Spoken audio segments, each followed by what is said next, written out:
Welcome to the Builders Podcast. Today we are privileged to hold one of the finest brains in Ghana, the lady behind one of the most trending company in Ghana now. And I'm sure by the end of the whole session, you are going to be blessed and motivated by her speech. She's the lady of Rita Ohenewa Asimpa. My sister, you are welcome to the Builders Podcast. Thank you. Yeah. I'm sure everything is good with you. Yes, I'm very fine. How about you? Yeah. We have a president leading us, so everything is fine. There is no coup in Ghana. You're fitting and everything is going on well. Today we want to hear something a little about you and your company. I'm sure you are willing to tell us everything. Sure. Good. So viewers, you dive into business. Our sister, we know you to be Rita. Behind Rita, who are you? Can you tell us a little bit about yourself? Myself or what I do, the company or you mean? Or a little bit about your educational background. Yeah. Okay. So my name is Rita Ohenewa Asimpa. Yes, and then educational background. Yes. Well, I had my first degree at the Kwame Nkrumah University of Science and Technology. All right. I read Bachelor of Arts in Integrated Rural Arts and Industry, where metal fabrication was one of my major areas. And then I'm currently doing my second degree in intellectual property from agric engineering from the same institution. Okay, that's great. That's great. KNUST. Yes. All right. Does your second degree have any relationship with the first degree? Yes, it does. All right. So that's the educational background of our dear sister Rita, and we know you to be an entrepreneur. What do you cook out there? I cook a lot. All right. I have a variety of delicacies. So which one? Yeah. So we know Fabritech impression. Yeah, Fabritech impression. We've heard of Fabritech, read about it, and so on. Today, because since you are here, can you tell us something about Fabritech, how it began, the motivation behind your mentors, the progress so far, and the vision ahead? The vision is very big, but I'll try to summarize everything. All right. So Fabritech, it started when I was in school during my first degree. All right. Okay. Yeah, so like I mentioned earlier, one of my major areas was metal fabrication during my first degree. So I decided to take it up as a business after school. So I started whilst I was in school. Actually started doing business when I was in second year. Okay. Yeah, so in second year, I started doing something with the skills that I had acquired in metal fabrication. Right. Yes, now I started producing works for people in the field. So right from second year, third year, I continued with it, and I started acquiring my basic machines that could help me, because when I started, because I wasn't really equipped with machineries, it made work progress a little bit slow. So third year, final year, I started getting the basic equipment and machines like the welding machine, angle grinder, and those basic tools that could help me to help the business grow. So in final year, I decided to register the business to make it official, and then I registered, and then from there I kept growing, taking it little by little, one step at a time, and here am I. Okay. In Ghana, we know that what we study in school and the things you do out there doesn't really more time go hand in hand. Did you study the fabrication somewhere and study the theory behind it, or everything was studied at KNUST? It was actually in KNUST that I developed a passion for fabrication. Okay. So I had a skill in school. Well, before coming to KNUST, I didn't have any knowledge in fabrication. But I was, I was, and I am and I was, I'm still an art-oriented person. I'm an artist and I like to do craft work. I love to do things with my hands. So fabrication too is something that falls within that domain. So I just do having the exposure to it in school made me develop some kind of passion for it. Yeah, I get you, Rita, but I'm also a mechanical engineer. During my first degree, I saw many technical people repairing cars and those things, but I never had interest in repairing cars and those things. How come you had that interest? Do you have any family relative with that skill already? No, not directly. But my brothers are engineers, but in different fields.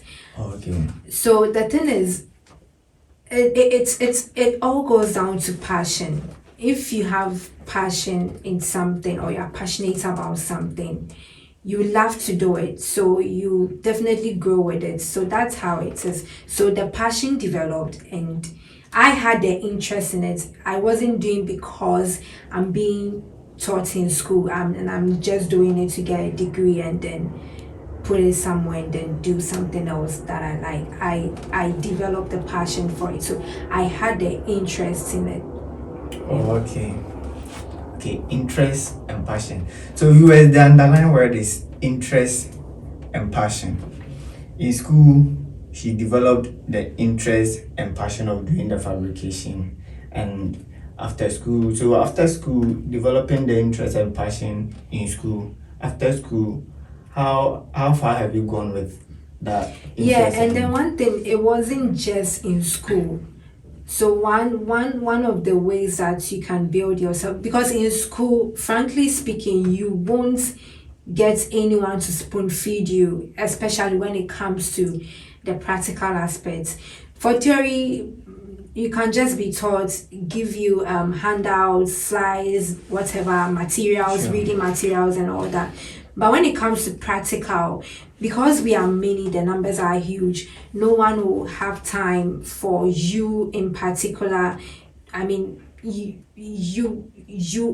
can't have the luxury of all the time for yourself just because there are a lot of people to be attended to. So if you really want to expand, so one of the ways that helped me expand with a skill was, well, I had the skill in school. We do collective work. I work with other colleagues and all that. The interest was there. But I took a step further.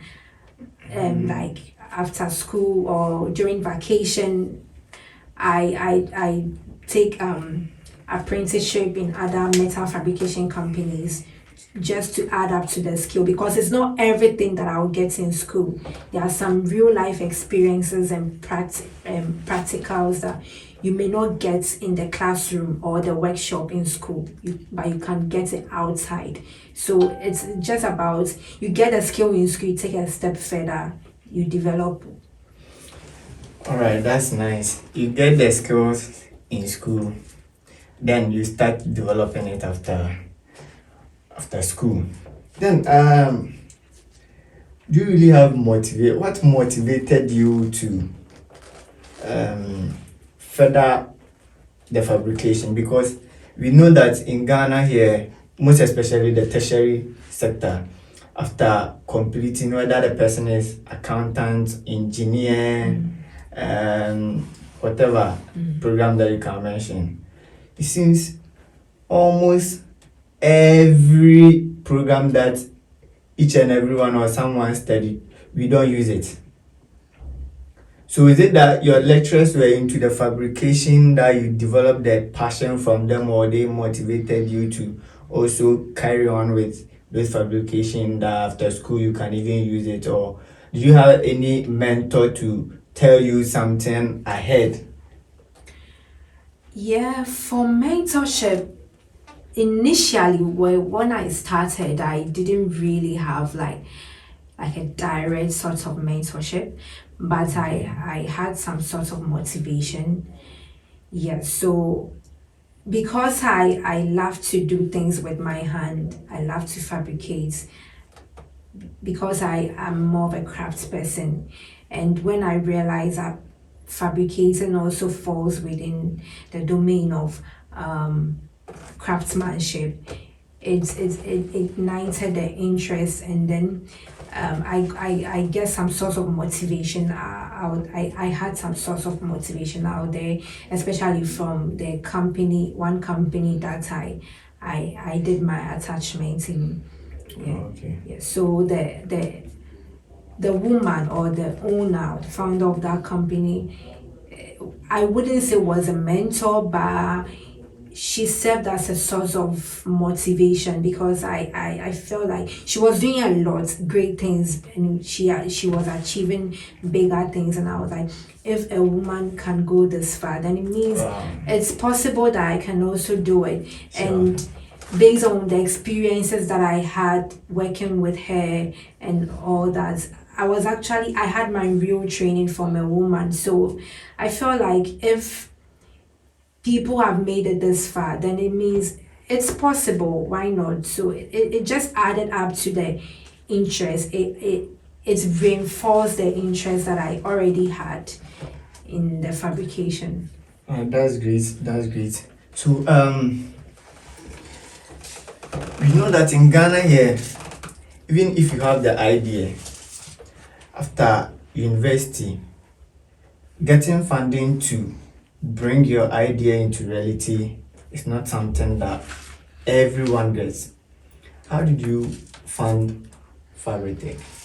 Yeah, this is one of the most difficult. Yeah, we know in business, funding is difficult. Yeah. How did you come about yours?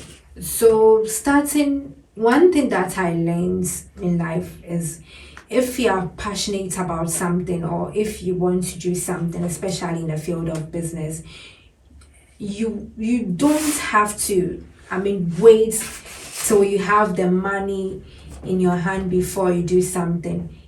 So my one thing that keeps me moving is, so far as I set my eyes to do something, it doesn't matter if I have the money ready or not. I start something.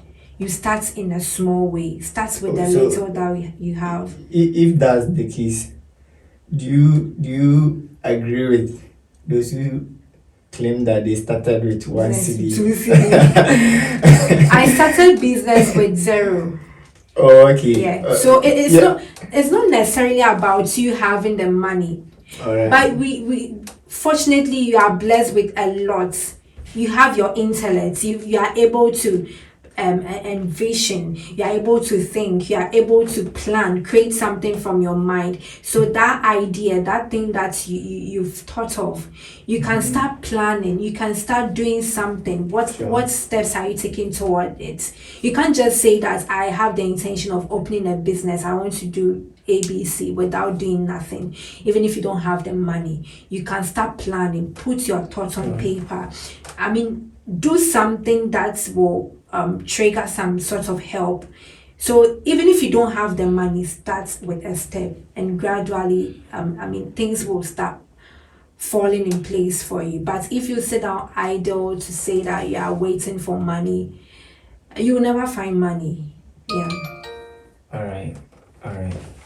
So if you sit down to wait for money to come before you start your little idea, then it means that you will never start. On the Builders Podcast, try and subscribe so that anything that you post, you get an alert, and you follow us, and one day become one of the builders. Thank you for joining us today too. Let's get back to business. Rita, welcome back. Thank you. Yeah. So as we are discussing, we've heard a little bit about your company. Aside the company that I know, is there any other companies or any other partnership that you have? Yeah, for well, business wise, Yeah. the main thing that I do most is the fabrication. That's the company that I run, the Fabric Tech Impressions. But aside that, I do other side businesses. They are just minor businesses like that I call side business. But the main business that I'm known for is the metal fabrication. All right. Great. So, Fabrictech, is it a sole proprietorship company or is it a limited liability? So it used to be a sole proprietorship company and was later transferred into a limited liability earlier this year. All right, that's great. We want to know, starting a business in Ghana now, it's like going to visit hell and coming back. How how how how do you feel so far? The challenges that you've been going through. What's your challenge? Do you have There are challenges? a lot Yeah, of them. yeah, share some of it because becoming a CEO or a company owner in Ghana now is not something. Not just in Ghana. It's a general thing. Yeah, maybe general thing, but Ghana's one is very special. The difficulties in Ghana is very special. So can you tell us a little bit about the challenges that you've encountered so far? So for the challenges, there are lots of them. One thing that we have to know as an entrepreneur is that if you really want to run a business, then you should learn how to, be ready to serve, be ready to make a lot of sacrifices because you're not going to get things on a silver platter. You are going to face a lot of challenges. For challenges, I face a lot because starting a business with nothing and then trying to catch up, trying to make myself known, for people to know me, appreciate what I do, and then patronize me. It entails a lot. And then being a female too, the stigma is a lot. But if you focus more on the and how the world criticize you or the frowns that you get from people, you cannot be a business person because some some some some of the things that we go through, if you are not really strong enough, it might discourage you, might break you down totally. And the hardships and all that, and some mostly the sacrifices that we made. There are some things that you would have to forgo, the things that sometimes you really love to do. And there are some friends you may even lose along the line. And a whole lot because it comes with a lot of sacrifice. Okay, okay. Was there a point in time in your life or in this business that you wish you never started Fabrictech? A number of times. Sometimes I'll just be like, who even sent me?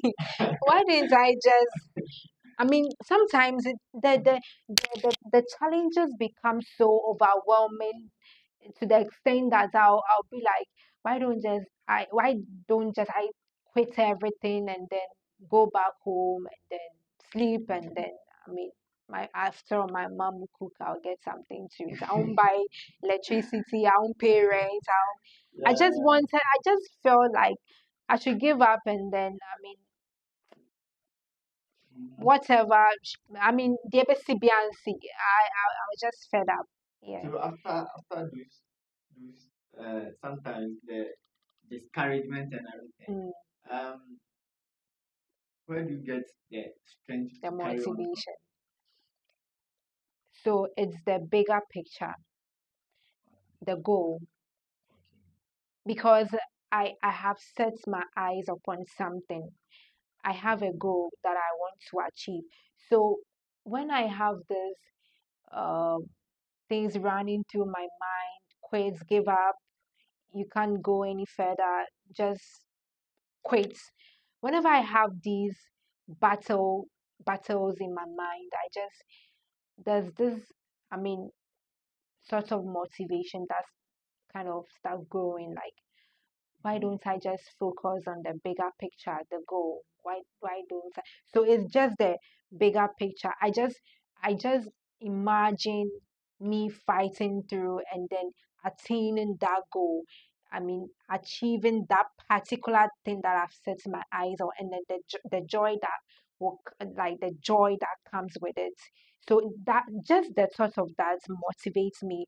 It pushes me to, I mean, rise up even when I fall, to pick up the broken pieces and to move on. All right, all right, all right. The one word that I've noted in your talk was goal. That means that you have something for fabric tech in future. Yes. In the next 5 years to 10 years, what are the plans for fabric tech? 5 years is too much. It's I thought you were going to say in the next 3 years or okay, okay. Let's talk about something future, the future of fabric tech.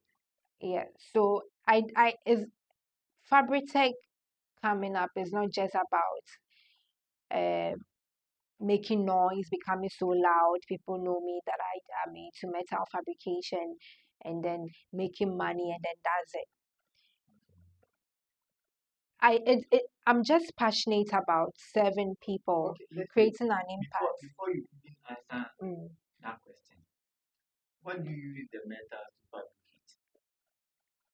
Before I come back to Yeah, this before you question. can, so that you know what you do. All right. Yeah, you know what you So Fabritech, we are mainly into metal fabrication and welding. So anything that has to do with metal, and not at all times strictly metals, but metals sometimes can be integrated with other materials. So it ranges from all works in interior designs, exterior designs, furniture work, um, and even automotive works, and sometimes machineries. So far as it has to do with fabrication, welding, anything that, I mean, that is in that area we do. do. Okay.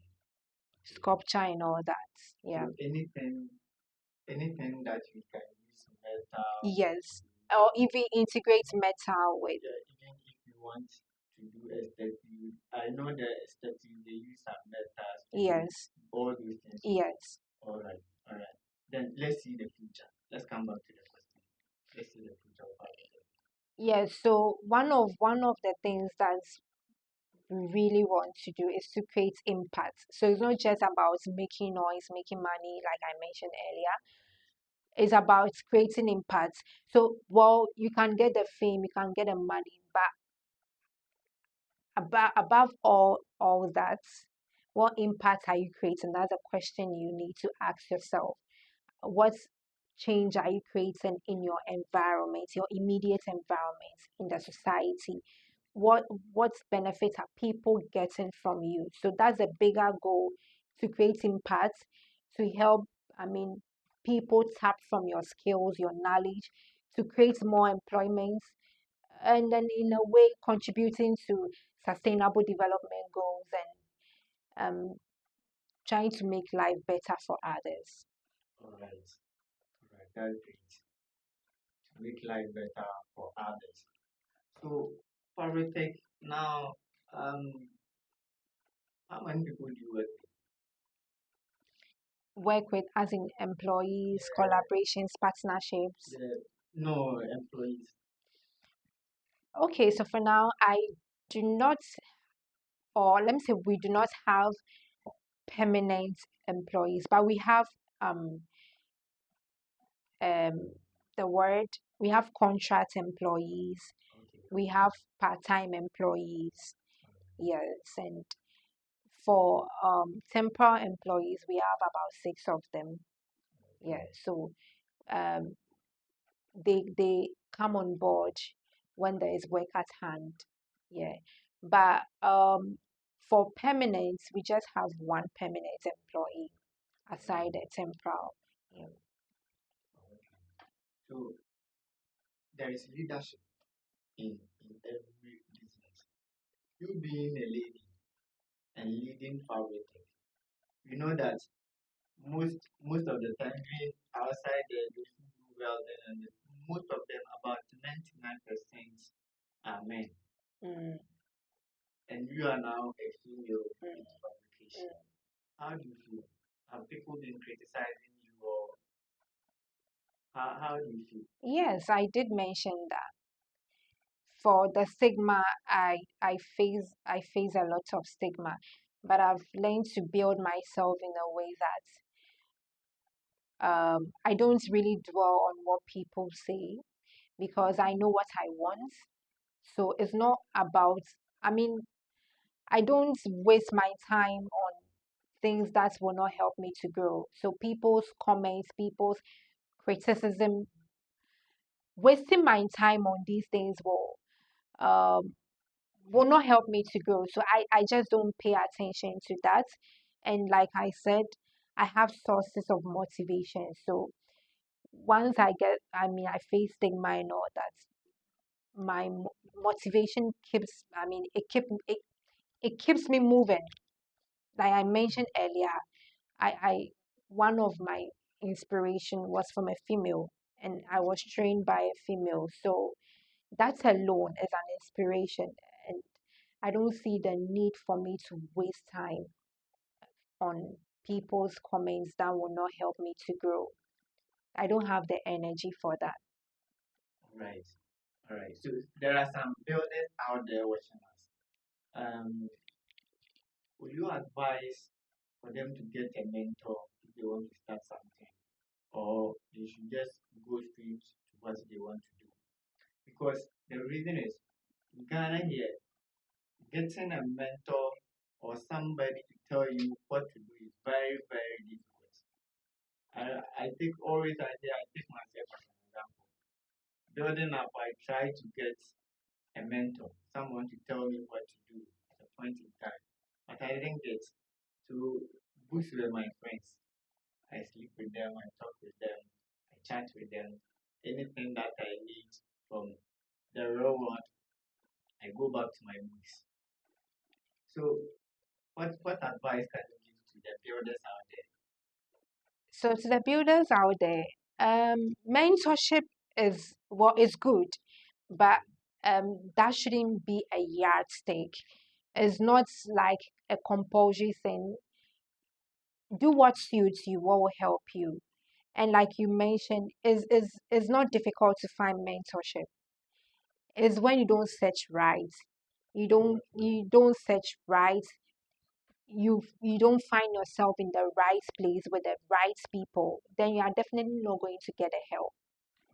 So mentorship is out there. It's just about you finding yourself in the right place and with the right people. And it's not anyone that you can just confide in terms of your business life.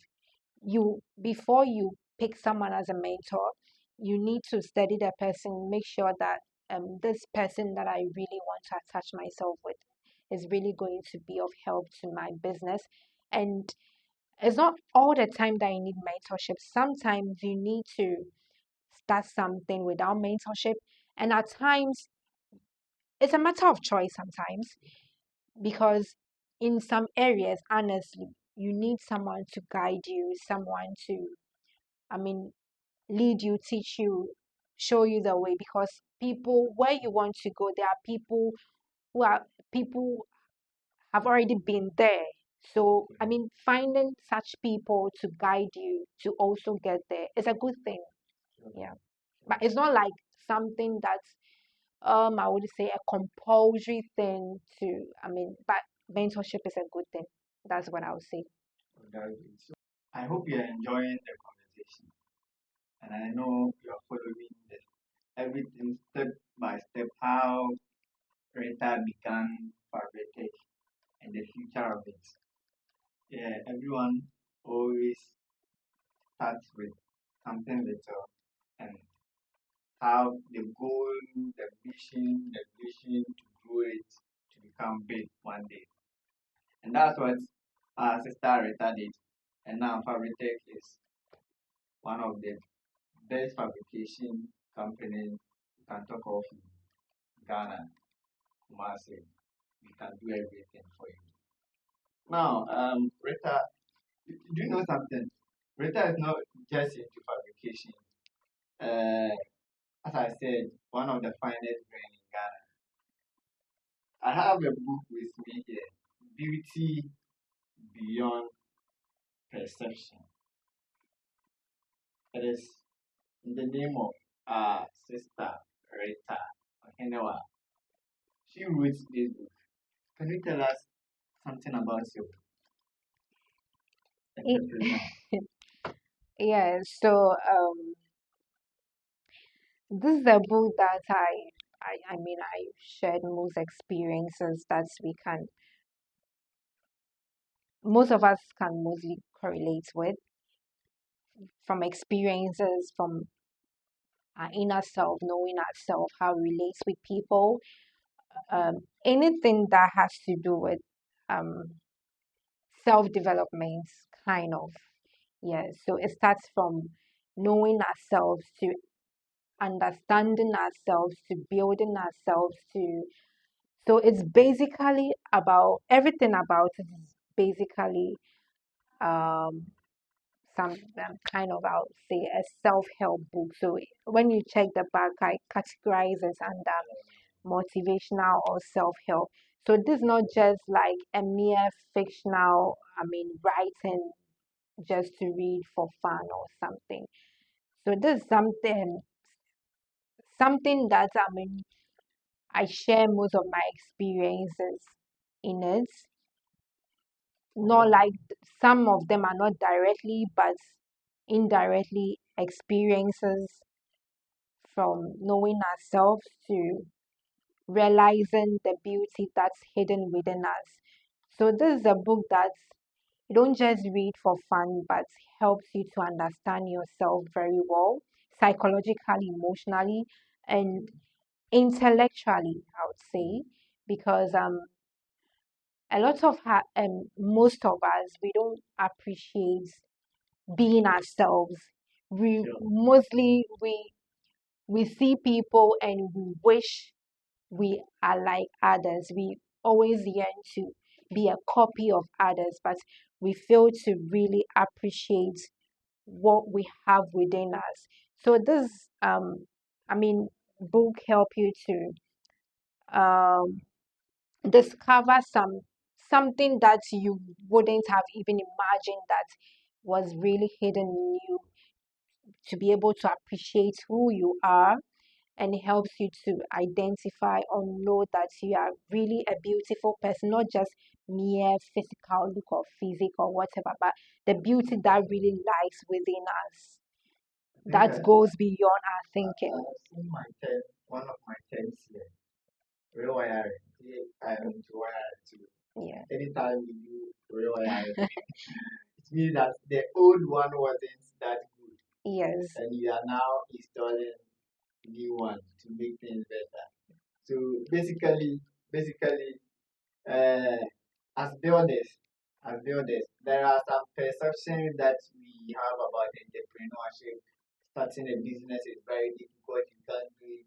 If you don't have money, you can't start anything. If your family is not rich, you cannot enter into this and whatever you fed in the environment. Today, the book is telling us just to rewire.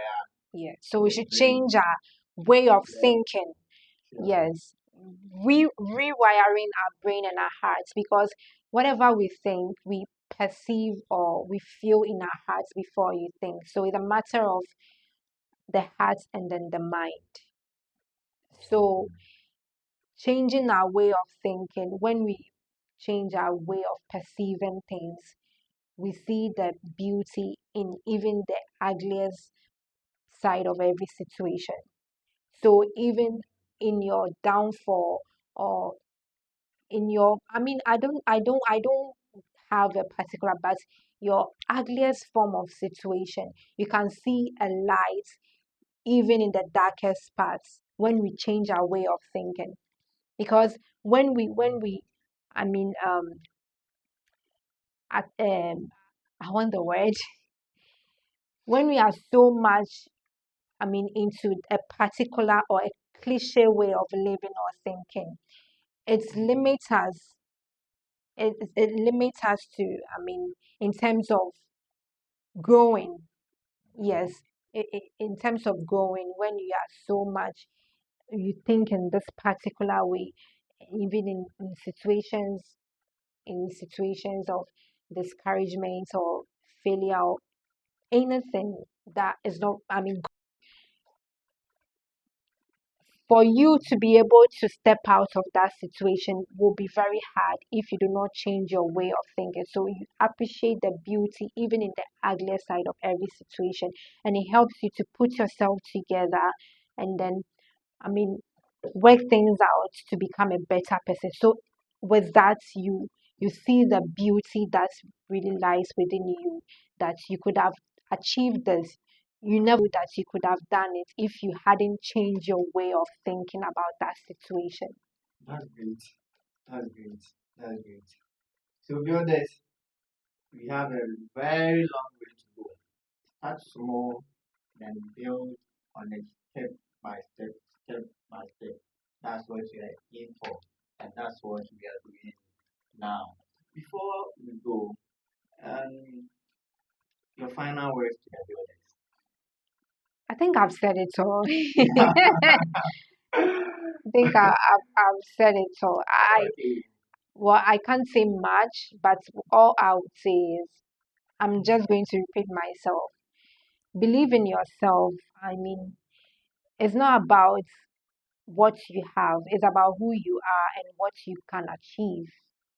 Even if you do not have anything physically, a physical property, material things, you have the mind, you have brains, and I just want everyone to appreciate the fact that you were made special. Everybody was made unique. You cannot be me, I cannot be you. And that makes you special in your own way, and that makes me too special in my own way. So you learn to embrace how special you are, and always don't I mean try to be a copy of others. Like I said, you cannot be someone whatever you do, you however you feel or do about yourself, someone is going to have something more than you. Someone is going to be prettier, someone is going to be wealthier, someone is going to be, have something better or more than what you do not have. So it's about you appreciating who you are, the little that you have, and then shine in your small corner. Be special, be unique, be yourself. Don't try to be someone, because you are special in your own way. That person too is special in his or her own way.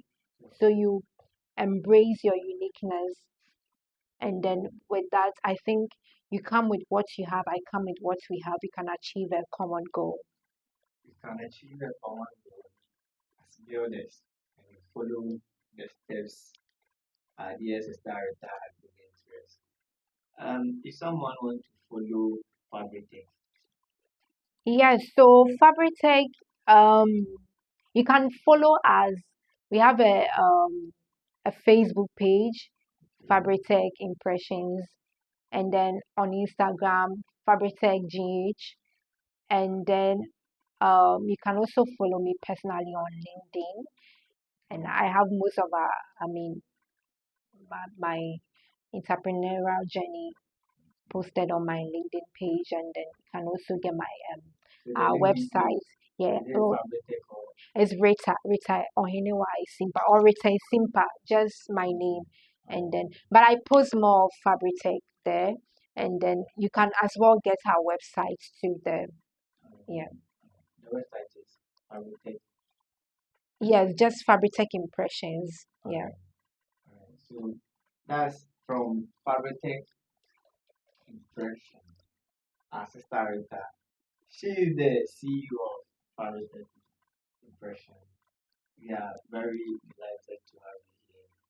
And thank you very much for the insights you bring to the builders out there. I know you are going to take the advice and build upon it. And one day you also become a builder. A builder.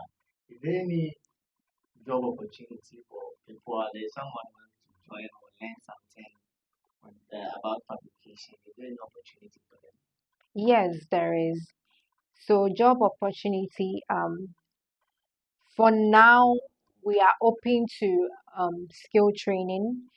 We started a skill training program last month, which we are continuing for the November cohort, and we are open for anyone who wants to build his or her skill in metal fabrication, graphic design.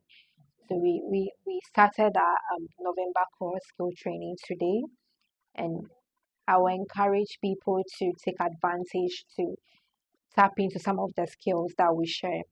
Okay, so if someone wants to join the skill training, Yeah. how can a person reach you on your number?